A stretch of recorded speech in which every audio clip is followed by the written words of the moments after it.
नमस्कार दोस्तों, हमारे YouTube channel big bone study point में आप सभी का स्वागत है।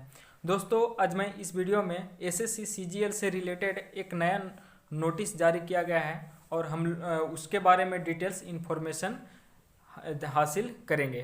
तो इससे पहले मैं जो भी भाई एसएससी सीजीएल का तैयारी करते थे उनके लिए बहुत ही खुशखबरी की बात है। उनका इंतज़ार अब ख़त्म हुआ और वो अब फॉर्म अप्लाई कर सकते हैं। तो चलिए क्या है इस नोटिस के बारे में जानते हैं। तो ये जो नोटिस है, सबसे पहले कि कंबाइंड ग्रेजुएट लेवल एग्जामिनेशन 2021 का ये नोटिस है।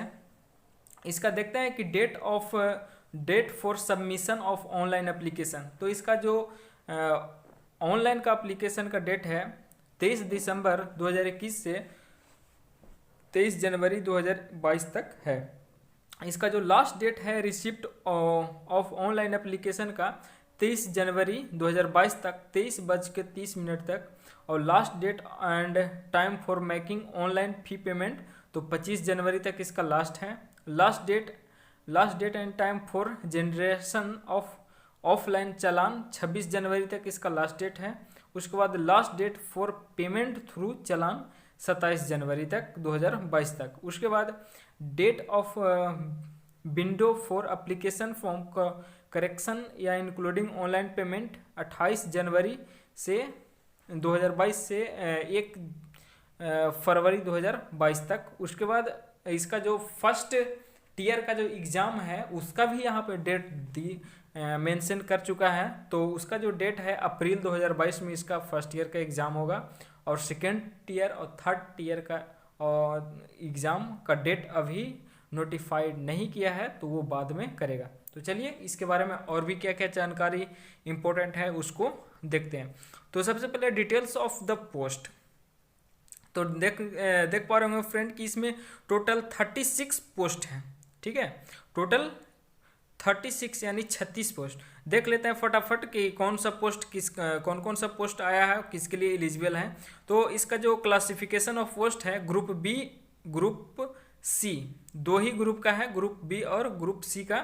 तो जैसे देख रहे हैं कि असिस्टेंट ऑडिटर हो गया, असिस्टेंट अकाउंटेंट हो गया, असिस्टेंट सेक्शन हो गया, ये सभी इसका पोस्ट है। और असिस्टेंट हो गया, असिस्टेंट सेक्शन ऑफिसर हो गया, इंस्पेक्टर ऑफ इनकम टैक्स हो गया, और सीजीएसटी हो गया, इंस्पेक्टर हो गया, और सब देख पा रहे होंगे कि असिस्टेंट इन्फोर्समेंट ऑफिसर हो गया, सब इंस्पेक्टर, इंस्पेक्टर पोस्ट हो गया, इंस्पेक्टर हो गया, असिस्टेंट या सुपरिटेंडेंट हो गया, असिस्टेंट हो गया, असिस्टेंट रिसर्च असिस्टेंट, और डिविजनल अकाउंटेंट, सब इंस्पेक्टर, और junior statistical officer, statistical investigator grade, auditor हो गया, ऑडिटर अकाउंटेंट हो गया, अकाउंटेंट या junior accountant, senior secretary assistant हो गया, अपर डिवीजन क्लर्क है ना, अपर डिवीजन क्लर्क हो गया, टैक्स असिस्टेंट हो गया, और सब इंस्पेक्टर। टोटल 36 पोस्ट हैं, और सबके लिए अलग अलग ग्रुप बांटा गया है, और सबके लिए अलग अलग एज क्राइटेरिया दिया हुआ है। तो आप देख सकते हैं, और जो भी भाई जिसमें एलिजिबल है आप अप्लाई कर सकते हैं। अप्लाई करने से चूकिएगा नहीं। चलिए आगे जो हम देखते हैं कि वैकेंसीज एंड रिजर्वेशन के बारे में। तो जो हर चीज़ में रिजर्वेशन जिस तरह से होता है उसी तरह से इसमें भी है। एससी एसटी के लिए है, और ओबीसी और ईडब्ल्यूएस के लिए, और ईएसएम के लिए, और पीडब्ल्यूडी के लिए रिजर्वेशन है। उसके बाद देखते हैं कि vacancies for ESM are reserve for only group C. ESM का जो रिजर्व है वो केवल ग्रुप सी के लिए ही रिजर्व है। उसके बाद नेशनलिटी में देखते हैं कि क्या क्या नेशनलिटी होना चाहिए। तो a candidate must be either या तो सिटीजन ऑफ इंडिया, या a subject of Nepal, a subject of Bhutan, या ठीक है फिर a Tibetan refugee who come over to India, ये होना चाहिए। उसके बाद देख पा रहे होंगे आगे कि एज लिमिट में अलग अलग दिया हुआ है ना। तो आप वीडियो का स्किप कीजिए और इसे आराम से पढ़िए। उसके बाद नहीं तो फिर वीडियो काफ़ी लंबा हो जाएगा। उसके बाद देखिए कैटेगरी वाइज देखते हैं कि कैटेगरी एससी एसटी के लिए 5 ईयर एज रिलैक्सेशन, सभी के लिए एज रिलैक्सेशन है। तो आप देख सकते हैं एससी एसटी के लिए 5 ईयर, ओबीसी के लिए 3 ईयर, PWD अनरिजर्व के लिए 10 ईयर और PWD OBC के लिए 13 ईयर और PWD SC ST के लिए 15 ईयर। उसके बाद एक सर्विसमैन है और 3 ईयर उनका deduction of the military service redundant from the actual age age on the closing date, ये सभी देख सकते हैं। और डिफेंस पर्सनल डिसेबल के लिए इन ऑपरेशन ड्यूरिंग हॉस्टिलिटीज 3 ईयर होगा और डिफेंस इनका SC ST के लिए 8 ईयर।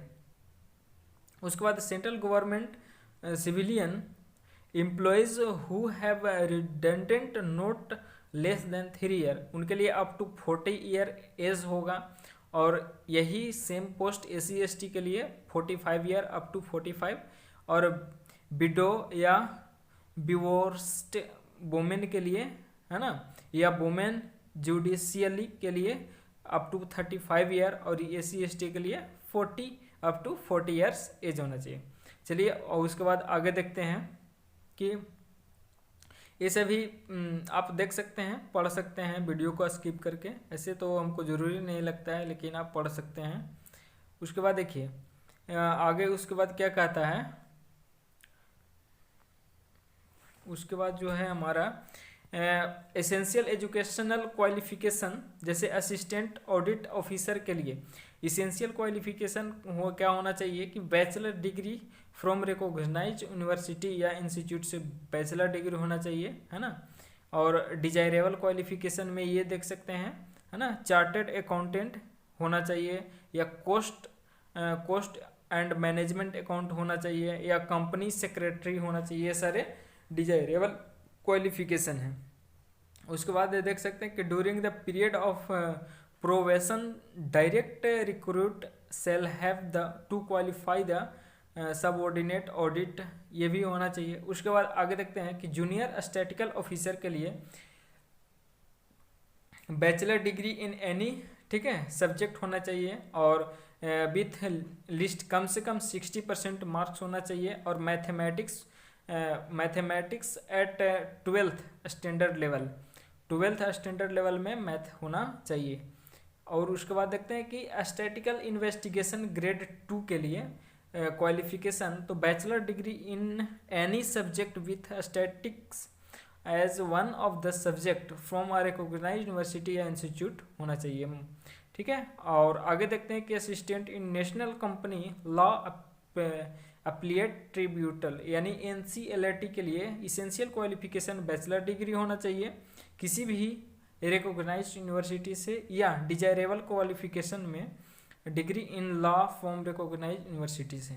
उसके बाद research assistant in National Human Right Commission NHRC के लिए essential qualification bachelor degree from recognised university या इंस्टीट्यूट से या डिजायरेबल क्वालिफिकेशन में मिनिमम 1 ईयर रिसर्च एक्सपीरियंस होना चाहिए।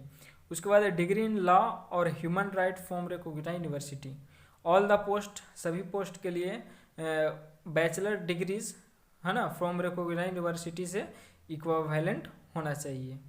उसके बाद देखते हैं कि हाउ टू अप्लाई, हम कैसे अप्लाई करेंगे, तो इसके लिए एक आगे वीडियो बनाएंगे अगला वीडियो में जिसमें आपको लाइव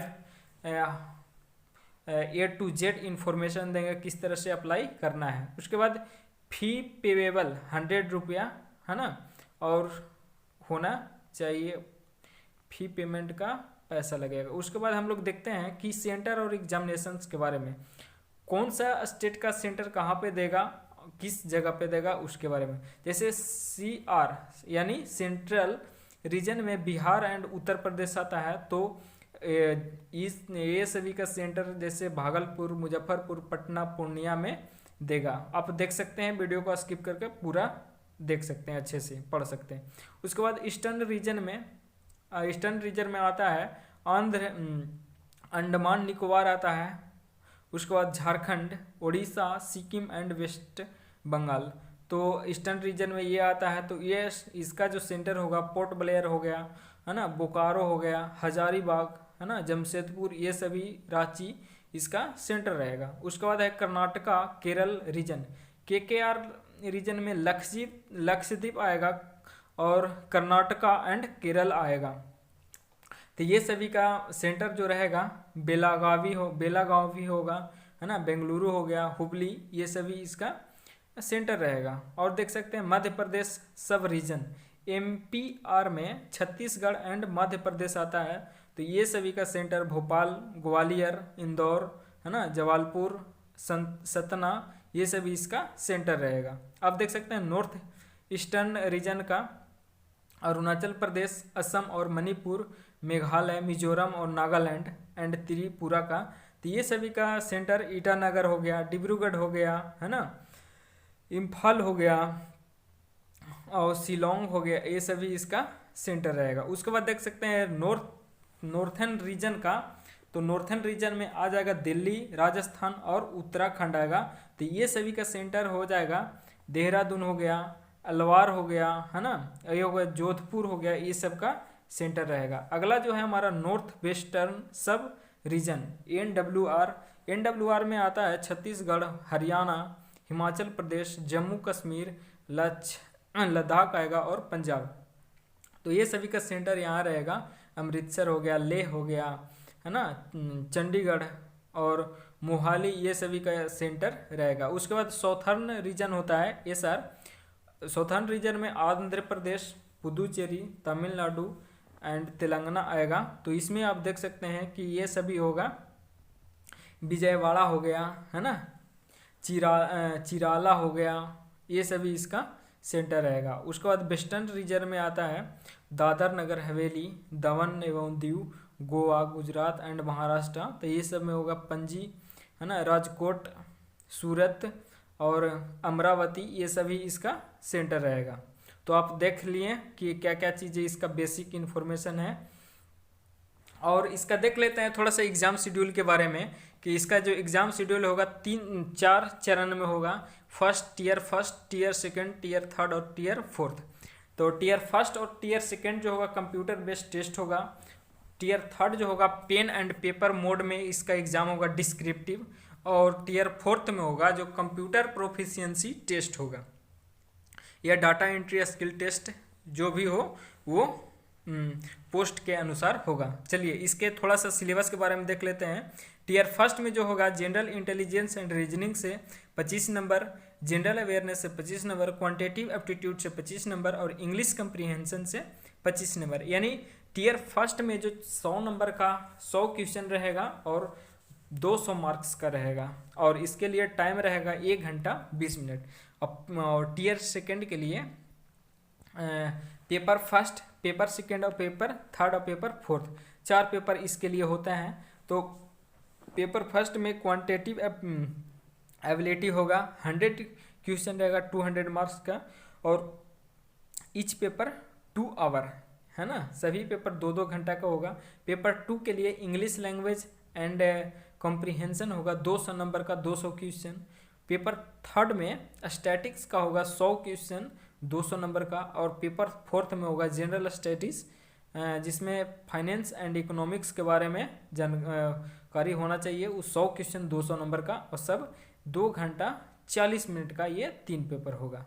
चलिए, और उसके बाद देखते हैं कि टीयर थर्ड में मोड होगा जो पेन एंड पेपर होगा, ठीक है, पेन एंड पेपर मोड में इसका एग्जाम होगा, डिस्क्रिप्टिव पेपर होगा। इंग्लिश और हिंदी किसी भी लैंग्वेज में आप लिख सकते हैं। 100 नंबर का होगा मैक्सिमम मार्क्स, और 1 घंटा 20 मिनट का इसका एग्ज़ाम। और उसके बाद टीयर फोर्थ में जो होगा कंप्यूटर प्रोफिशिएंसी टेस्ट या तो फिर डाटा एंट्री स्पीड का टेस्ट होगा। ठीक है फ्रेंड, तो इस वीडियो में इतना ही। इसका और भी डिटेल्स एक्सप्लेनेशन अगले वीडियो में देखेंगे, और उसमें देखेंगे कि वीडियो खुद से फॉर्म अप्लाई कैसे करें और उसके सिलेबस के बारे में जानेंगे। ठीक है, तो आज के लिए इतना ही।